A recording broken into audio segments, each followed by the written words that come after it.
evdə kişiyə münasibətdə də atanız böyükdür. Ay uşaqlar, atanız yatıb.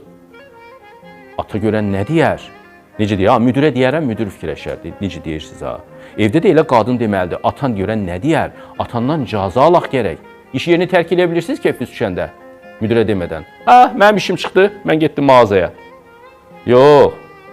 Bizim yasımız var, okey, özünüz bilin nə tərləyirsiniz, mən getdim.